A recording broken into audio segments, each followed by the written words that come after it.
Selamat pagi, salam sejahtera bagi kita semua. Terima kasih kepada Bapak Dimas yang memperbolehkan dari kelompok kami ingin mempresentasikan hasil diskusi kami. Diskusi kami nanti akan terbagi menjadi dua, yaitu pertama kami akan membahas tentang sumber air panas yang tidak berasosiasi dengan gunung api di Indonesia. Lalu yang kedua kami ingin membahas tentang EGS yang berada di negara Iceland. Sebelumnya kami ingin memperkenalkan kelompok kami terlebih dahulu. Pertama, nama saya Filipus Dimawira Pratomo. Nama saya Gladia Norta Elizabeth. Nama saya Immanuel Timothy. Nama saya Gideon Jonathan. Nama saya Firly Widya Listiani. Baik, langsung saja kita masuk ke pembahasan kita yang pertama. Kepada Gladia, kami silakan. Baik, terima kasih. Di sini saya akan menjelaskan sistem panas bumi non-vulkanik. Sistem panas bumi non-vulkanik adalah sistem panas bumi yang tidak berkaitan secara langsung dengan vulkanisme dan umumnya berada di luar jalur vulkanik kuarter. Fluida panas bumi tipe ini biasanya mempunyai temperatur lebih rendah dan disebut sistem low enthalpy. Berikut merupakan contoh-contoh dari sistem panas bumi non-vulkanik. Yang pertama, ada Desa Raja Mandala, Kulon, Kecamatan Cipatat, Bandung Barat. Adapun sumber panas tersebut berasal dari gradien termal atau heat sweep.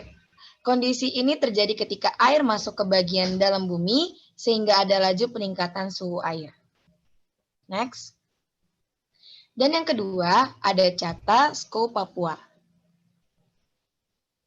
Chata ini pertama, air panas bumi muncul akibat reaksi patahan atau sesar bumi. Dan efek ini ditimbulkan dari sesar Jayapura yang melintasi kota Jayapura. Dan perkiraan kedua yaitu karena adanya aktivitas gunung berapi di wilayah Papua Nugini. Next. Dan untuk contoh selanjutnya akan dijelaskan oleh teman saya, Firly. Ya, terima kasih Gladia atas waktu dan kesempatannya. Di sini saya akan menjelaskan tentang sistem panas bumi, contohnya yang ketiga, yaitu Sipaten Lotup yang berada di daerah Sanggau, Kalimantan Barat.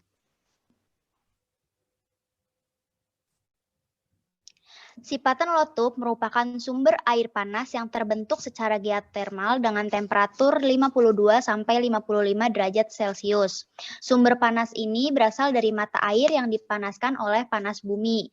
Pembentukan sistem panas bumi di Pulau Kalimantan kemungkinan berhubungan dengan sistem tektonik subduksi tua yang menghasilkan produk batuan plutonik sebagai penyimpan sisa panas dan juga pada cekungan sedimen sebagai tempat berkembangnya reservoir dan batuan penutup. Next. Nah, selain dari ketiga contoh tersebut, terdapat sekitar 12 lagi contoh dari sistem panas bumi yang berada di Pulau Kalimantan, yaitu diantaranya di Provinsi Kalimantan Barat, Kalimantan Timur, dan Kalimantan Selatan. Next.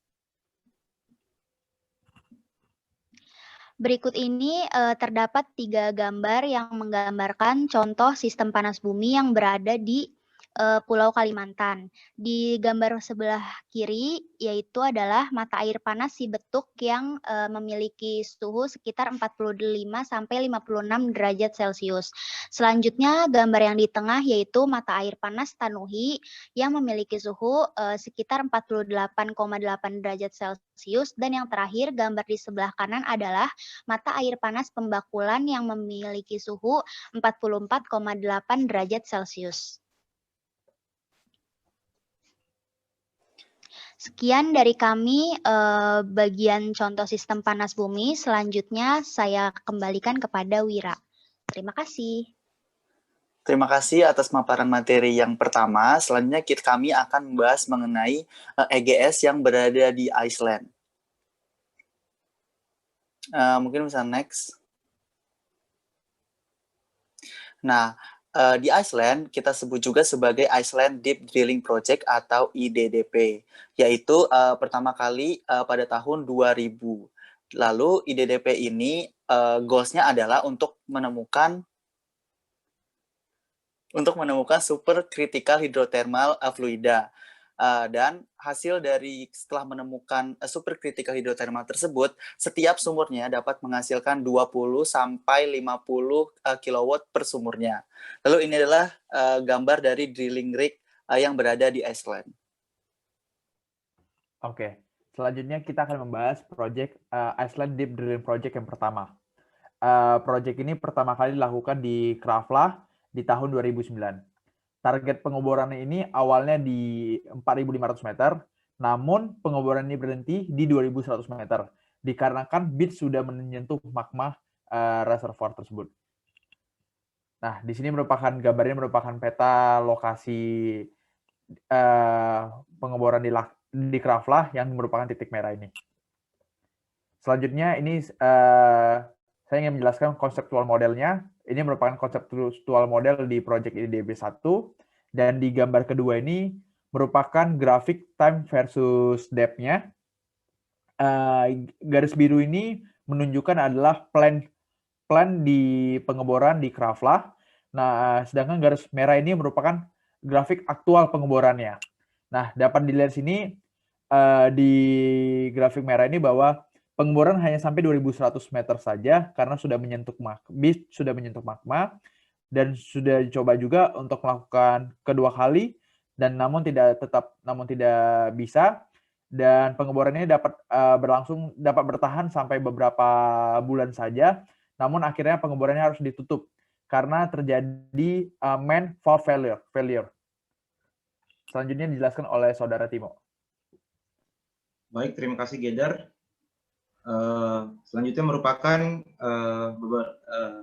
ini merupakan beberapa parameter yang ditinjau dari Iceland Deep Drilling Project, di mana target fluida yang ditentukan itu berada pada fase supercritical fluid, di mana target tersebut terletak pada Richards Zone, di mana itu sangat dekat dengan magma chamber dengan suhu sebesar 374 derajat Celcius dan dengan tekanan 221 bar untuk kondisi supercritical fluid, di mana entalpinya itu 10 kali lipat lebih besar dibandingkan dengan konvensional dry steam. Kemudian ketidakpastian geologi itu terletak pada penggunaan resistivity dan microseismicity survey. Itu dianggap tidak dapat mengidentifikasi zona-zona yang terdapat magma karena litologi yang sangat kompleks pada struktur tersebut. Kemudian well design dan drilling prosedur yang digunakan yaitu mereka menggunakan 4 casing, di mana terdapat surface casing, 2 intermediate casing, anchor casing, dan production casing. Kemudian pada kondisi di surface, fluida yang dihasilkan itu sudah berupa superheated steam akibat pengaruh dari supercritical fluid, di mana fasanya sudah berubah menjadi dry superheated steam dengan suhu 440 derajat Celcius dan dengan tekanan 138 bar, dengan ketentuan rendahnya CO2 dan H2S Kemudian pH yang ada pada fluida tersebut sebesar 2,24. Next.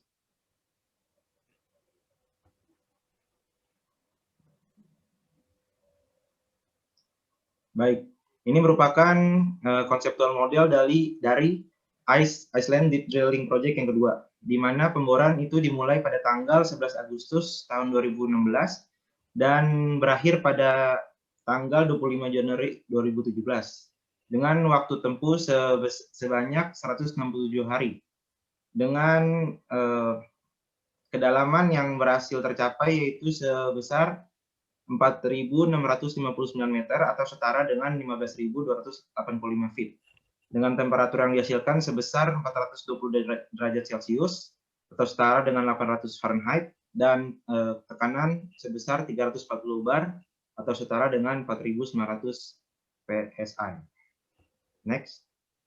Berikut merupakan grafik antara time versus depth dari proyek pengembangan lapangan yang kedua, di mana garis yang berwarna biru merupakan kondisi aktual yang terjadi.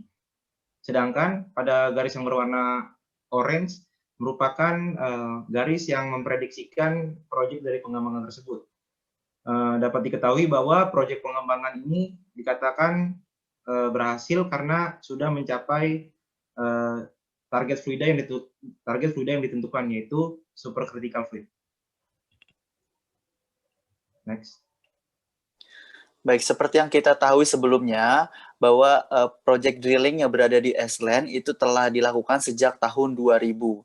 Yaitu selain itu IDDPP ini telah membuat 2 project yang disebut dengan IDDP1 di Krava dan IDDP2 di Reykjanes.